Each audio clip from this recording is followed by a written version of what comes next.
혹시 그 의료 연대 회의에서 혹시 나눴던 논의라든가 아니면 뭐 에피소드라든가 혹시 이런 것 좀 뭐 기억나시는 거 있으신가요? 당시에 이제 제가 좀 물어봤어요. 예. 딱 보니까 주역이 의료 노조 예. 계시던 분들이 예, 예. 주역이더라고요. 그렇죠. 그럼 사실 당사자로서 그래서 당신들은 왜 이 일을 열심히 하느냐. 예. 제가 봤을 때 농민들은 몰라서 참가를 안 하고 이제 저 같은 사람들이 앞장을 서는 거는 뭐 알았으니까 가는 건 당연한 건데 예. 이제 그 당시에 그 의료 노조가 예. 굉장히 열심히 하고 또 어떨 때는 막 주도하는 모양으로 보일 때 제가 조금은 의심이 들었죠. 이 사람들이 이렇게 하는 거는 농민들도 집어넣고, 이제 공무원, 그 다음에 당시 이제 교직원, 이렇게 공교 노조에 농민들까지 집어넣고, 네. 지역을 넣고 이제 이렇게 가면 자기들의 이제 조직이 커지니까 그런 거 아니냐. 이제 그런 의문들을 제가 제기를 좀 이렇게 뼈다하게 좀 했던 부분이 기억이 납니다. 근데 이제 그분들의 이야기는 뭐 그건 당연하고 또 그런 이해관계들 때문에 자기들이 주도해서 열심히 하는 거는 맞다. 이제 그렇지만은 제가 봤을 때는 그분들의 설명 속에 이런 말이 있었어요. 그렇지만은 결국 이게 커져야 규모의 효과가 생기는 거지. 의료보험이 개별적으로 되었을 때는 이게 되겠느냐. 그럴 때 이제 제가 당시에 이제 미국의 의료보험이나 이런 내용들을 좀 찾아봤어요. 그래서 미국이 보니까 뭐 민간 의료보험 회사가 몇 개가 되고 또 무슨 뭐 노인들 뭐 또 빈곤층에 대한 또 보험이 따로 놀고 이러면서 저 나라가 굉장히 혼란스럽고 부작용이 많구나 하는 걸 느끼게 돼서 제 스스로 그건 너들 말이 맞는 것 같다. 그러니까 농민들이 이제 통합이 되었을 때 불이익을 안 볼 수 있도록만 좀 신경을 써주라. 아무래도 재정 능력이 취약한 사람들인데 그 사람들이 의료보험료를 많이 낼 수는 있겠느냐. 이제 그랬을 때 농민들의 부과 기준은 월급을 받는 사람들이 아닌데 뭘로 할 건가 하는 부분에 대해서 이제 좀 신경을 써줬으면 좋겠다. 이렇게 이야기를 하면서 이제 뭐 전 또 자기들이 그걸 당연히 수용을 해야 되겠다. 그래서 농민들의 부과 기준은 또 다른 방식으로 이렇게 해야 되지 않겠느냐. 그래서 이제 그런 논의들을 주고받으면서 이렇게 좀 다듬어간 부분이 좀 기억에 남고요. 김용익 교수가 그때 몸도 불편하신데 굉장히 열심히 하시더라고요. 그래서 저분은 또 참 저런 정열이 계시고 독특하시구나 이런 느낌을 받았고 당시 술도 좀 많이 먹었어요. 밤에 늦게 회의가 이제 끝나면 한 10시나 11시 끝나면 그 독립문 근처에서 또 옮겨가지고 같이 또 술자리도 하고 그러다 보니까 그 뭐라고 그럴까요? 참 이 자연스러운 동지적 연대 이런 것들도 형성되고 이러면서 인간적으로 신뢰가 좀 형성되었다. 그래서 얼마 전에 금승철 씨가 이 인터뷰 때문에 연락 왔을 때 굉장히 반갑더라고요. 서로 간에 연락을 오래 못했는데. 보수 진보 이렇게 구분지어서 말씀드리는 게 좀 외람되긴 합니다만 그럼에도 불구하고 어쨌든 그런 어떤 보수적인 기반을 가지고 있는 운동위원이 이렇게 여기 거의 유일했던 것 같고 유일할 뿐만 아니라 사실 말씀하신 대로 어떻게 보면 전농보다도 더 어떻게 보면 그런 그 운동성이나 이런 실질적인 행정력 이런 것들이 이렇게 큰 단체가 결합해 준 게 이 의료보험 통합에서는 굉장히 큰 힘이 아마 됐던 것 같고 그렇기 때문에 아마 금성천 선생님께서도 그런 판단하에서 꼭 선생님에 대한 인터뷰를 아마 추천하셨던 것 같다는 생각이 예, 그렇고 그 뒤에 보면 뭐 농어촌 의료 서비스 기획단이라든지 진용수 그때 교수께서 서울대에 하셨고 또 뭐 그 뒤에 뭐 여러 가지 의료통합 추진위원회가 구성되고 또 자연자 소득화위원회가 있고 이럴 때마다 이제 아마 그런 쪽에서 주도하시는 사람들이 저를 계속 추천을 하더라고요. 이제 농업계 대표로. 그건 아마 전농 쪽에서 이제 바라보는 정치적 관점보다 뭐 제가 조금 더 이 인용 문제에서 정치적 시각이 없이 이 일의 어떤 성격 자체에 대한 어떤 신념이나 그런 어떤 이 기술적 부분에 대한 어떤 이런 대안 제시 이런 부분에서 더 노력을 한다 이렇게 봤던 것 같아요. 그런 측면에서 어떻게 보면은 이 보수적인 어떤 정치권에서는 또 상당히 불편하게 바라보는 측면도 있었을 거고, 실제로 어떻게 보면 굉장히 좀 정치적인 압박이 또 좀 가해질 법도 한데, 뭐 혹시 그런 건 없었나요? 당연히 뭐 그렇게 바라볼 때 그때 이제 제가 그 아까 황승균 예. 의원 예. 하다 그분이 의원 하다가 또 당시에 의보 공단 맞습니다. 이사장도 하셨잖아요. 예, 예, 예. 그분이 이제 제가 사천에 출마로 내려가기 전에 그분하고 이제 의견을 나눌 때 이건 옳은 거니까 네. 좀 적극적으로 통합하고 하는데 힘을 모으자라고 설득을 했고, 제가 그 이제 하나 예로 또 농업계에서 이거 비슷한 게 농협하고 축협이 따로 있었어요. 그 농축협 통합운동을 제가 주도를 했습니다. 이제 초반에. 엄청난 반대에 휩쓸렸지만은 특히 당시에 한나라당은 전부 반대했어요. 의원들이 전부 네. 축협 입장에 서서 통합 반대를 했는데, 그 당시 폭력 사태까지 벌어지고 하는 온갖 일을 다 겪으면서도 다 설득해서 이 통합으로 참가시켰는데, 그러니까 한농연이라는 단체가 중심만 유지하면서 버티면 당시에 이제 이 의료 문제 같은 이런 복지 문제에서 당시 이제 보수 세력들이 반대하더라도 결국은 못 버틴다는 부분에 제가 그때 관념이 있었거든요. 당시 YS가 우루과이 라운드 반대 시위 때문에 총리 2명을 바꿀 정도로 코너에 몰리고, 또 이해찬과 YS 관계가 틀어져서 사표를 던지고 나가는 것도 이 당시 UR 문제인데도 불구하고 결국은 대통령 기속 농어촌 발전위원회를 만들어가 수용을 해서 전농까지도 넣어주자 해서 다 전농도 제가 다 넣었어요.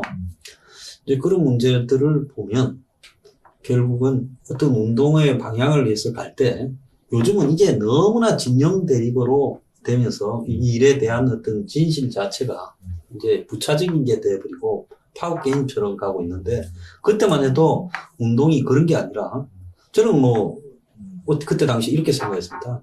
전통적으로 운동권을 저도 했지만 다만 기성 80 세대들이 운동하는 방식인 이 한총련, 전대요, PD 이런 식으로는 안 했다. 그런 조직에 들어가기 싫어서. 그렇지만 내 살아온 거는 학교 다닐 때도 운동했고, 또 피해를 많이 겪었고, 또 대학원에 가서도 운동했고, 또 사회로 나와서도 운동을 했다. 그렇기 때문에 뭐 저는 그 사람들보다 제가 이렇게 못할 게 없고, 오히려 이게 더 사회 발전에 맞을 수도 있다. 이런 생각으로 살았죠. 그래서 DJ가 그 이후에 이제 새천년 민주당을 2099년에 창당을 할 때 새정치 국민회의로 됐는데 국회의원이 뭐 한 70명밖에 안 됐어요. 그래서 이제 총선을 앞두고 새천년 민주당이라는 걸 만들 때, 그때 이제 젊은 피 5인방이라고 영입할 때 제 빼놓고는 다 이인영이, 우상호, 임종석이, 오영식이, 그리고 이제 저 이렇게 다섯인데, 제가 왜 뽑혔는가에 대해서 당시에 의견이 분분했죠. 저는 이제 그때 새로운 당을 만들려고 시도하고 있었는데, 그렇게 또 당시 한나라당에서도 또 영입도 받고 했는데, 그렇게 가는 게 제가 이제 하던 개혁의 연장선상에 도움이 되겠다. 제가 뭐 의봉운동이나 이런 걸 했기 때문에 농촌으로 가는 게 맞다 생각해서 처음에는 서울의 수도권에 범천에서 출마하다가 나중에 제 고향으로 되어 있는, 그렇지만 연고는 없던 사천에 출마를 했죠. 사천에. 예. 그래서 아마 사천에서 그 의보 지역에서도 제가 왔다고 좋아했던 기억도 있습니다. 그래요. 예. 사천에 출마했다가 낙선하게 됐죠. 그러고 보면 이 경남 사천이 의료보험 통합이랑 상당한 이전이 많은 곳이네. 감기가 의원들이고 황성균 말씀하신 대로 이제 그 DJ가 정부가 들어서고 노사정위원회 그리고 의료보험 통합추진위원회 뭐 이런 것들이 이제 구성이 된 걸로 알고 거기에 직접 참여하셨다고 하셨고 혹시 그 논의하시는 데에서 뭐 기억나시는 논의 내용이라든가 뭐 에피소드라든가 이런 건 좀 없으신가요? 그때 이제 분과위를 두고 또 굉장히 공청회나 토론회를 많이 이렇게 했는데요. 그때 이제 장홍봉 교수가 이제 아마 분과 중에서 하나를 맡아갖고 있었던 걸로 생각을 합니다. 근데 이제 그분하고 또 저 김용희 교수하고 또 스타일이 좀 다르다. 그 김용익 교수는 굉장히 성실한데 예. 약간은 외골이고 예. 장홍봉 교수는 그 굉장히 좀 너물너물하게 보이면서도 예. 또 고집이 안 그런 척하면서 세고 그래서 두 사람이 이걸 풀어가는 스타일이 좀 많이 다르구나 하는 부분을 좀 느꼈죠. 예. 예. 그런 걸 느꼈고 또 한편으로는 그 당시에 이제 김연명 예. 지금 청와대 예. 그 양반이 아마 거기에 뭐 전문위원처럼 있었던 걸로 기억이 나는데 제가 요즘 그분을 보면 원격으로를 찬성하는데 근데 어떻게 저 사람이 그때 김연명이가 이럴 수 있는가? 그때 젊은 소장파 교수로 갔지요. 아니 그때 내가 자기하고 이걸 통합하면서 수많은 자기가 하는 이야기들이 제 머릿속에 아직도 생생한데 어떻게 이 원격 의료를 찬성한다면서 그런 걸 바람을 잡을 수 있는가? 그래서 사람이 그냥 참 배설을 안 하고 소신을 지키고 사는 게 낫지 저렇게 바뀌면 되나 하는 생각을 요 근래 했습니다. 예. 알겠습니다. 그때 굉장히 뭐 거의 예. 무슨 구소련에 완전히 그냥 이렇게 뭐 빨치산처럼 이렇게 도전적이고 예. 직선적이면서 원론적이더라고요. 예. 어쩐 사람은 평생을 안 변할구나 생각했는데 그런 사람도 변하더만. 예. 예. 선생님께서는 이제 2000년부터 이제 아까 말씀하신 대로 이제 뭐 정치적으로 이제 기업 출마도 하시고 이제 전국적인 본격적인 정치 활동을 하시는데 혹시 이런 활동을 하시면서 이제 그런 의료보험 통합 사안 이런 활동 경험이라든가 아니면 의료보험과 관련된 뭐 사안 고민하셨던 것들이 뭐 어떻게 또 녹여나고 뭐 이랬는지 좀 뭐 궁금해요. 네. 제가 이제 그 의료보험 통합체제 운동을 하다가 선거 떨어지고 적진에 갔으니까 떨어졌죠. 그 다음에 이제 그 한국 농림수산정보센터라고 이제 농업 관련 정보망을 구축하는 거기에 이제 사장을 하고 그다음에 DJ 뭐 특보도 하고 그다음에 뭐 민주당 정책위 부의장도 하고 그랬어요. 그러다가 이제 당시 뭐 노무현 전 대통령하고 가까웠는데 또 가까우니까 서로 뭐 알 것 모를 것 다 하니까 전 대통령을 하지 마라 이랬던 입장에서 뭐 또 될 때는 찍어는 줬어요. 제 지역에. 그래서 근데 그 옆 밑에 이제 있는 사람들이 아무래도 이간을 하고 하니까 사이가 좀 틀어져서 제가 탈당을 하고 민주당을 이제 그랬는데 그 이후에 제가 이제 TV에 이제 2010년 이후에 많이 출연했어요. 한때 뭐 TV에 그 지금 뭐 종편에 스타처럼 출연을 했는데 그때 제가 박근혜 정부 초반에 박정권하고는 뭐 제가 먼 사이가 아니었지만 그때 이제 이 박근혜 정부가 원격 의료 이야기가 나오고 또 의료 민영화 이야기가 나오길래 노무현 정권이 왜 망가진지 이 TV에서 한 이야기입니다. 노무현 정권이 의료 민영화를 하려고 하고 또 보험까지도 민영화를 이렇게 하려고 하고 그래서 우리가 흔히 아는 진보와 보수의 구분이 그게 굉장히 다르다. 한마디로 대한민국의 최고 특정 재벌 나 그때 뭐 방송에서 삼성이라고 했습니다. 세상이 다 아는데 근데 지금 삼성에 의해서는 한국에서 제일 죽인 놈으로 돼 있어요. 얼마 전에도 이재용 구속하라고 말도 했다고. 그래서 이런 재벌이 결국은 이 한국의 의료 민영화나 원격 의료의 배후에 있고 이명박 때도 시도하고 끊임없이 계속 시도하고 있다. 그래서 이런 부분이 만약에 재벌의 의도가 관철이 되면 아주 기묘하게 균형을 유지하게 된 어떻게 보면 기적적일 수도 있고 많은 사람의 노력 때문일 수도 있지만 그렇지만은 정말로 신이 도와서 이런 기적적인 균형을 의사들도 좀 희생을 하고 또 정부도 또 좀 이렇게 노력을 하고 이러면서 한국적인 이런 균형이 잘 이루어질 수가 없다. 그럼 영국보다 낫고 내 생각 미국이나 뭐 다른 어떤 나라보다도 낫다고 생각하는데 이 시스템 자체가 이거를 갖다가 박근혜 정부를 꼬셔서 이걸 갖다가 찬성하도록 만든 놈들이 이명박 때도 그랬고 노무현 때도 그랬다. 근데 지금 박근혜 정부에서 어떻게 이럴 수 있냐. 내가 생방송에서 그랬어요. 보건복지부 관료 중에 나와갖고 나하고 이거 토론해서 할 놈 있으면 손들고 나와봐라. 너 논리들을 내가 다 깨주겠다. 그래서 제가 방송 출연을 한 3,000번쯤 했습니다. 그 할 때마다 이 문제가 나올 때는, 그리고 박근혜 정부가 저기 충남에 보건소까지 직접 가가지고 이걸 한다 했을 때, 제가 뭐 TV부터 여러 차례, 왜 누가 박근혜 정부를 꼬드겨서 타락을 시키는가. 결국 그것 때문에 이 정권이 불행하게 될 거다고 제가 3인방 물러가라고 말도 했어요. 최순실 등급이고. 그죠. 박근혜 정부의 창립 공신인데, 진중권 씨하고 그, 안철수 씨 딸 문제. 제가 그때 당시에 거론했지 않습니까? 그런데, 박근혜 정부하고 원수가 됐죠. 완전히.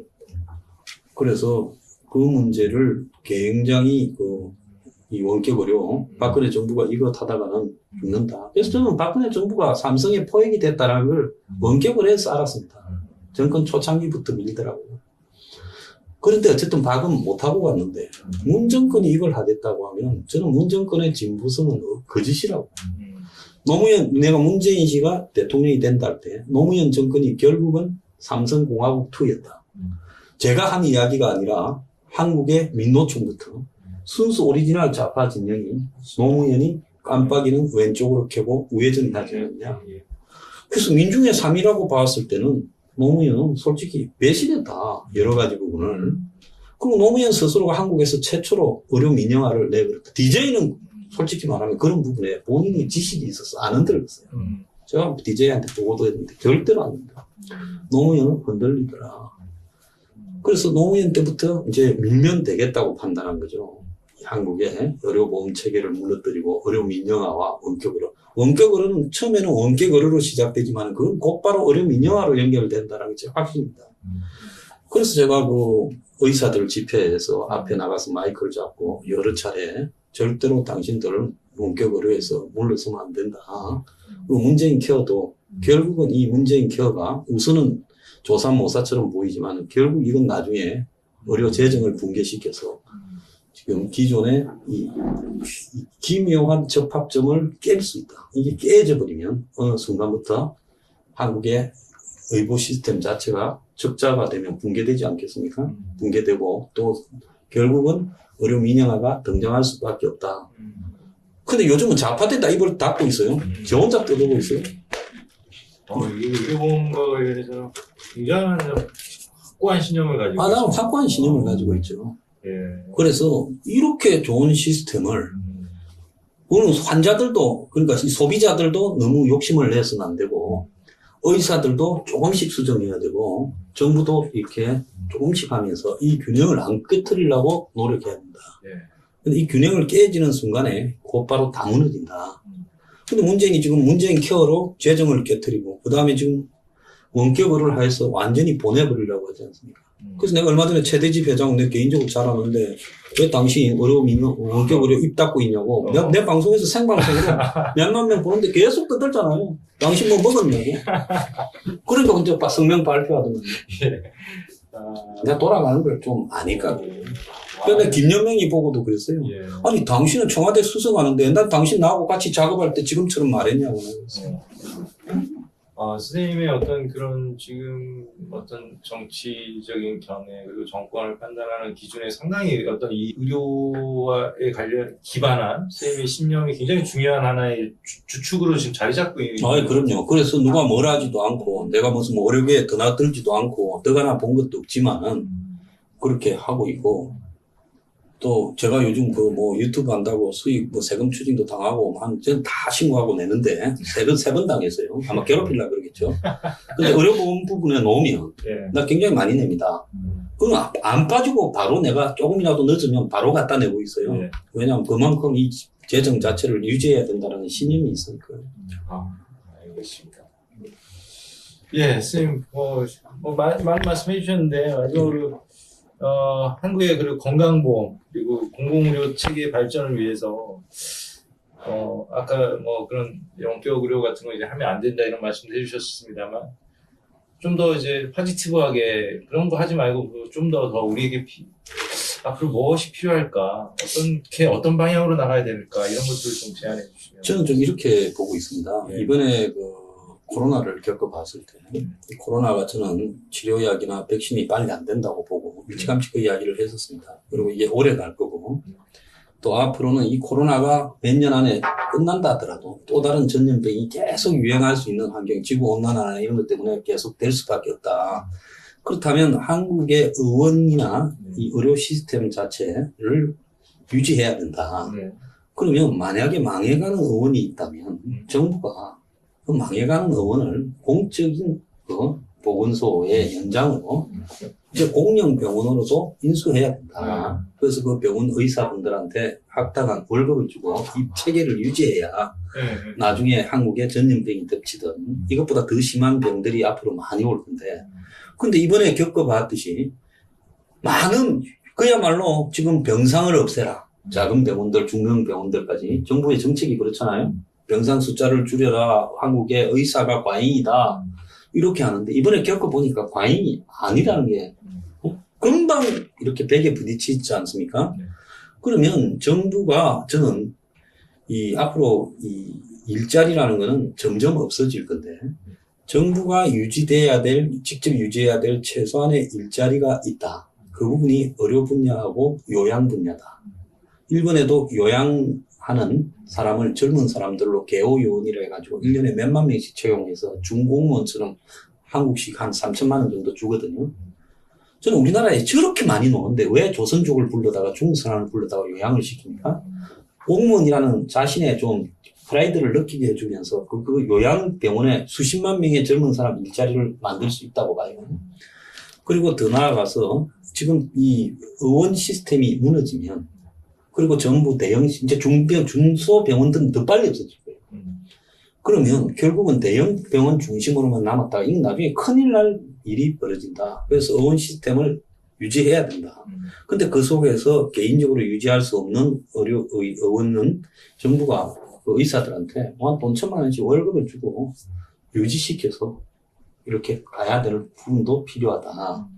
그래서 이 부분이 지금은 과잉이고 낭비인 것 같아도 궁극적으로는 이 시스템이 세계에서 의료 접근성이 제일 높고 또 영국식이나 공공의료 체계를 갖춘 이탈리아, 스페인, 영국, 독일이 이번에 얼마나 취약한가 스웨덴도 봤지 않습니까?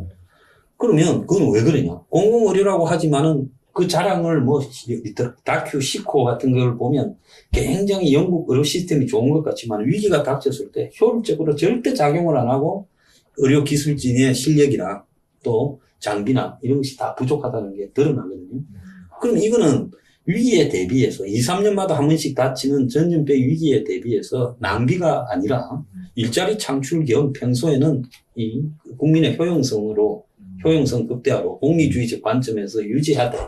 위기가 닥치게 되면 그것이 이 전체적인 이 거점망이 될 수 있다 하는 부분에서 저는 이게 유지돼야 된다 하는 생각을 하고 있습니다. 의사협회가 왜 그런 걸 주장 안 하나? 선생님, 저는 그냥 사실, 기대 안 하고, 그게 아니라 그런 어떤 구체적인 의료 사안에까지 이렇게 많은 고민을 하고 계신지 몰랐는데, 참, 구체적으로 사실 고민을 많이 하고 계시고,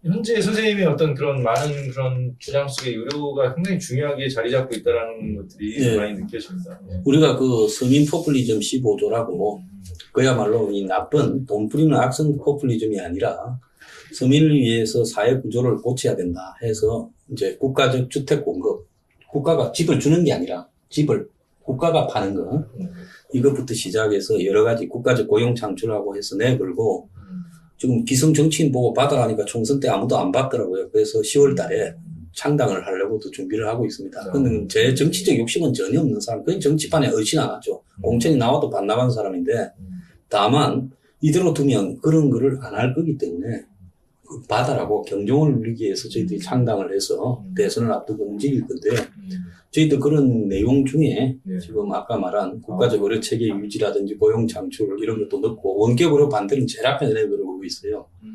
그리고 이제 문재인 케어시 이것도 절대 해서는 안 된다. 그거는 전체적인 이 의료보험 재정 수준에 맞추어서 가야 된다. 이제 그런 부분까지 내걸고 의료 문제가 크게 많이 좌우하고 있죠. 저희들 주장에. 예, 선생님. 저는 이제 구술사라는 부분에서 좀 인류학자이기 때문에 예. 역사적으로 접근하는 것도 있지만 좀 더 소장님이 그러니까 이런 공공의료 설명하신 것처럼 어느 의료 전문가보다도 더 확고한 걸 가지셨는데 지금 이렇게 짧게라도 이렇게 돌아보셨을 때 어느 시점에서 어떤 계기 같은 게 있었을까요? 이게 중요한 이런 부분이에요. 예. 저는 사실은 농어촌 의료보험을 이렇게 해서 통합했을 때, 네. 이 정도의 성과가 나올 거라고까지도 생각을 못 했어요. 그런데 훨씬 효율적으로 나오더라고요.